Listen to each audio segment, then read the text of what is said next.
So, a month ago, one of my favorite authors, Penelope Douglas, released a new book called TRYST SIX VENOM, and I finally have the time to read it. So that's what we're going to do today. Hey besties, welcome back to my channel. As I just said, today I am going to be finally reading TRYST SIX VENOM by Penelope Douglas. This is her newest release.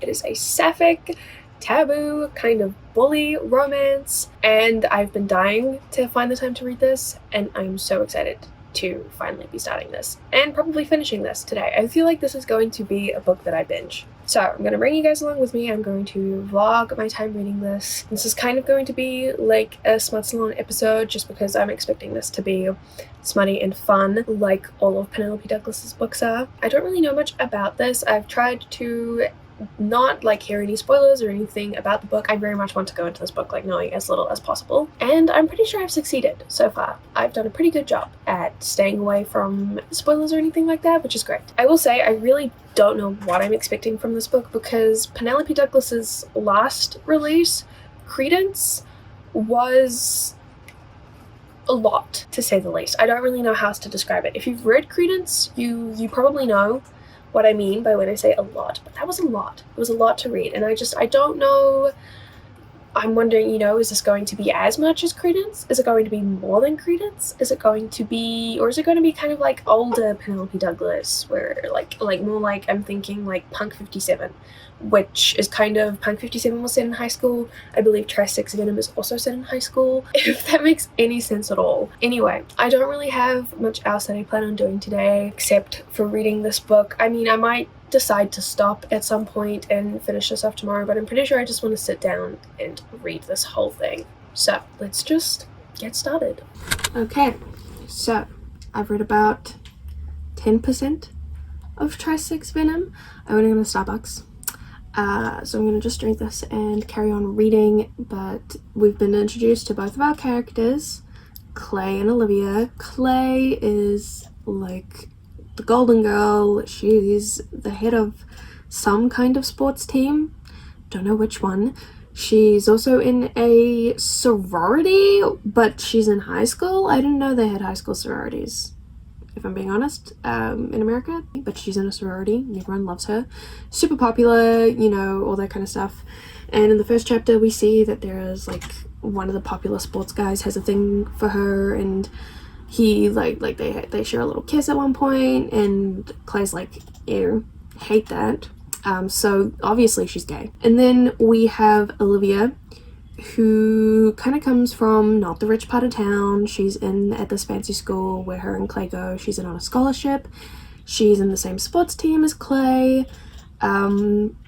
Doesn't seem to have any friends. I think she's openly out, or at least it seems like she's openly out. It hasn't really been explicitly said, but it seems that people know that she's into girls. Clay and Olivia obviously have this very tense rivalry where they're both kind of obsessed with each other, and they say that they hate each other, but it's kind of obvious that they just kind of want to jump on each other. Anyway, promising start. I mean, we haven't really gotten very far into it yet, so I'm going to drink my drink. I got a white chocolate mocha, which I just tried for the first time the other week, and I really, really love it. It's really good. And I'll update you guys maybe when something a little more interesting has happened. Okay, so I know I said I was going to try and read all of this in one day, but I actually think I'm going to stop for tonight. But I have made it to the 30% mark of TRYST SIX VENOM. Something that I am realizing about reading Penelope Douglas's books, at least with me, when I read them for the first time, the plot makes literally zero sense. I don't know what it is. I just cannot understand the plot. I kind of just read things, and there is stuff happening in this book. Absolutely, plot has happened. Things have happened, but the only things that stick out in my mind are the smutty scenes. Is this just me being horny on Maine? But all the time whenever I read a Penelope Douglas book? Maybe her books are just so hot that it just short circuits my brain. I don't know. But I'm reading this and nothing is making sense except for when the two characters are making out or hooking up or whatever. And that is just my experience with every single Penelope Douglas book that I've ever had. Nothing makes sense apart from the characters making out. Truly, when I read a Penelope Douglas book for the first time, I'm guess I'm only reading it for the smut. And I mean, we're 30% into TRYST SIX VENOM, and I mean, there's been some pretty hot scenes, I will say that. But I feel just a bit ridiculous because I could not tell you guys a single thing that's happened. Like, currently there is a scavenger hunt going on. What for, why, or how we got to a scavenger hunt, I could not tell you. Could not tell you how this came to be. I just know that it's happening, and I'm assuming it's going to lead to some kind of smutty scene between, why was I going to call her Kale? What is her name? Olivia and Callie? I literally just been reading this book. What is her name? You know what? Her name is also not in my mind. Maybe these books really do just like stop me from thinking. Anyway, even though it's like 6 p.m. at night, I think I need to go and touch some grass. I'll carry on reading this book tomorrow. Okay, so I just woke up. I'm wearing the exact same shirt as the other day because it's my pajama shirt for the week now. But I'm going to finish 6 TRYST VENOM today. I did end up reading a little bit more, I think, after I last updated you guys. I can't remember exactly how far in I had, but basically I'm up to like the 40% mark. I have about half of this book left to finish, and I want to do that today. No one writes angst like Penelope Douglas. She just is so good at writing angsty romances. I'm not like the biggest angst fan, but her stuff is just so good. I don't know what happens when we die. Clay says, I do know life is too short, there's no tomorrow. This is all there is. This is all there is. Live repeats. I literally just can't. I literally just like cannot.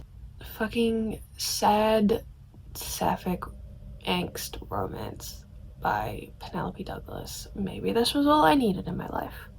Maybe this was it. Anyway, they're being all sad and angsty, but they're about to fuck, so I'm gonna go read that.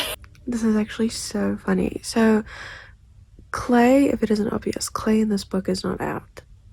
I don't know if I've even said that. Olivia is out, Clay is not. And so Clay is like the prom queen. There's like that like popular sports guy who's like after her, and all her friends are like, Clay, just like sleep with him already, just get it over with. It's not good the first time, whatever. Like you just have to get good at it. And because Clay and Olivia have been fucking, she's just like listening to them being like, just get it over with, like just get good. And Clay's just like, I am good. Because she's good with Olivia. They fuck good. They do fuck good. This book is really hot. I think I'm like 60-70% of the way through this, and I don't exactly know what the like climax of the book is gonna be, like the final conflict or anything. I don't know what, like I don't really know what we have left. Like potentially like maybe potentially Clay coming out, maybe like their relationship getting discovered, and like people being like, ew, Clay, you're gay. That rhymes. Clay being like, suck it, I like girls. But also I really hope that that's not the case. I don't know why. I just like, I don't want to read a gay story where someone is like forced to come out or comes out terribly. Like that's never any fun for a queer person to read. Like I'm not interested in that. I want it to be, I don't know, I would much rather, lately I've been reading a lot of like adult romances where it's like the final like conflict of the book is where something outside of the relationship happens and it affects one of the people in the relationship. So like say for example, like someone in their family gets hurt, or like they lose something really important to them, or like maybe, I don't know, maybe they had a big like competition coming up and they lost it. I don't know, something like that. Something outside of the relationship makes the other person realize how much they like love the other person and how much they want to be there for them and like help them like through life and all that stuff, blah blah blah. I hope something like that happens. But knowing Penelope Douglas, it's probably not going to be that sweet. No, but actually, like, why am I about to cry reading this Penelope Douglas book? I'm holding it in. I'm holding the tears in. I actually love Clay so much. Olivia. I love Olivia and I love them together. I'm at like, I don't even know where I'm up to. I'm like close to the end, and basically Clay had this big breakdown I guess like freaking out that she was like in the closet and that she is like actually gay. Like she's still coming to terms with it in the story. And so like she says to Olivia, she's like, no, like we shouldn't keep hooking up. I'm not interested. We need to like stop this, whatever it is, because they obviously both like really love each other. And I mean, Olivia is upset, obviously, as is her right. And it really broke my heart to just see Clay fucking breaking down. Something I really respect though is that Olivia never not once in this story is mad at Clay for like not coming out, obviously, because like that's just something that you do when you're ready, right? But Clay's family is like a mess. That's like her whole like plot outside of the relationship with Olivia. Clay's family is a mess, and she just told her mom that she loves Olivia. She didn't say that she was gay. She said that she loves Olivia. And her mom is just like, yeah, and like not literally, she was like freaking out. She thought that Clay was pregnant. And Clay's like, no, I just love a girl. And her mom was like, yeah, your dad and I have known since you were like 12. And Clay gets like really mad and she's like, why didn't you tell me? Like you could have saved me so many like identity crises, so many breakdowns. And her mom's like, well, you were 12. Like why would we tell you that? Like that's just something that you figure out. And then her mom is just like, I'm glad you told me. It's just good. I was really worried that this wasn't going to be how it happened. Like honestly, I didn't think that Clay would get to tell anyone else that she loved Olivia like on her own terms. I'm so glad that she did. I'm genuinely trying so hard not to cry. I'm so invested in their relationship and it's so good. It's so good. Maybe this is my favorite Penelope Douglas book. Maybe it is, besties. Maybe the people need to read this because it's good. Anyway, I'm almost finished, so I'm going to wrap this up. There might be something that happens at the end. Like I feel like there still hasn't been, like I feel like this is definitely like the breaking point. Like everyone's kind of having their big breakdowns. So I feel I'm hoping things only get better from here. But there's something, Callum, this sports guy who's after Clay, I'm pretty sure he knows that Clay is interested in girls. Pretty much everyone in the school has figured out that Clay is interested in Olivia. Like all of her friends have figured it out. I'm pretty sure Callum figured it out, but he still wants Clay to fuck him. Like he still wants to get with Clay, and I just feel like something to do with him. There needs to be like some resolution with him being a menace and a disgusting man, and then everything will be okay, and then Olivia and Clay can live happily ever after. If this doesn't have a happily ever after, I will actually sue. I will move to America and I will sue Penelope Douglas for not giving us a happily ever after. I think there will be though. Like there always is in a Penelope Douglas book. Like I don't think I've never read all of her books that I've read have had a happily ever after. So this one better. I think it will. But if there isn't, I won't stand for it. I'm not going to cry, but I finished TRYST SIX VENOM, and there was a happily ever after. This was so good. This was so good. Okay, hang on. Oh, Christ. Okay, so I finished. What was my last update? I thought everything was going to get better, except I said that there was still some unresolved business with Callum. Absolutely, it was resolved. I don't really feel like I need to talk about it. Callum and like his like subplot, the most predictable thing ever. I didn't expect anything crazy to happen with him, and nothing crazy happened with him. Okay, what was insanely crazy was the way that Clay kind of just like got over all of her worries about coming out. And I don't know if it was like, I'm pretty sure it was like a debutante ball. The whole book she's been planning to go to like this debutante ball, and then out of the ball Olivia sends her 2 packages. I don't know if I mentioned this. Olivia like made her dress for the debutante ball. She like works at the dress shop and she was working on Clay's dress for the debutante ball, and she sends Clay 2 boxes. One has the dress in it, which is like stunning, and the other one has a tux. And let's just say Clay picks one, Olivia picks the other. They go out at the debutante ball. That's where Clay like comes out. She just like walks down with Olivia, and that was really hot and really sweet and kind of just like completely broke my heart. And I absolutely love Clay and Olivia so much. I don't know if I really said this at the start, but I think Penelope Douglas does a really great job of doing enemies to lovers, writing the hate in such a way that you then see it turn, like, it's passionate, and then you can see it turn into love.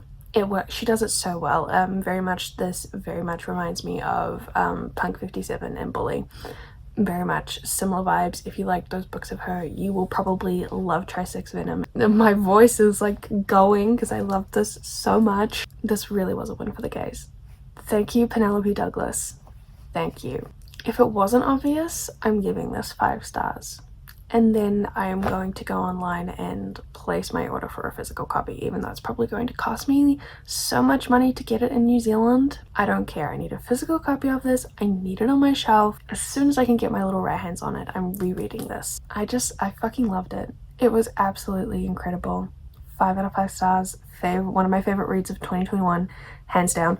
Cannot wait to own it on my shelves. I have just been sitting in bed reading this all morning, trying not to cry over these 2 little sapphic girls. I'm going to get up, do some things, and then I will come and end this vlog. I wanted to announce what book I wanted to read next for Smut Salon over July, because I realized I haven't actually done like a proper announced Smut Salon video in like forever. So I need to find a book to read for next episode, and so I will be back and I'll let you guys know what book I'm going to be reading over the next month so you guys can read it with me, and then I will end this vlog.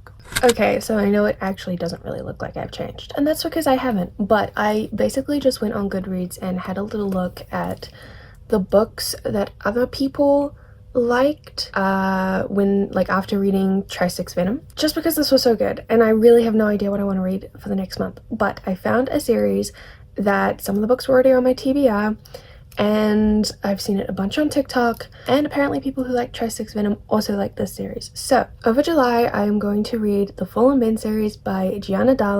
This is, I think, like a smutty biker series. I think it's meant to be a little bit dark, so interested to see what that's about. From what I can tell, I think there are 6 books in the series. I'm not sure if I'm going to read all 6. I could maybe do like 3 in one video, 3 in the next, if that would be better. You guys let me know if you want to see me read all 6 or just like the first 3, and if you want, I'll post the vlog for that in like about a month's time, a month from whenever this comes up. So if you want to read along with me, you absolutely can. That would be super fun. I would like for this to like ultimately one day become a sort of like book club kind of thing. So that's what I'm going to be reading over July, and that's the end of this vlog. Thank you guys so much for watching. I appreciate it so much. If you haven't picked up TRYST SIX VENOM by Penelope Douglas yet, I would highly encourage it, especially if you read all of her other stuff, and even if you haven't read any of Penelope Douglas's other books.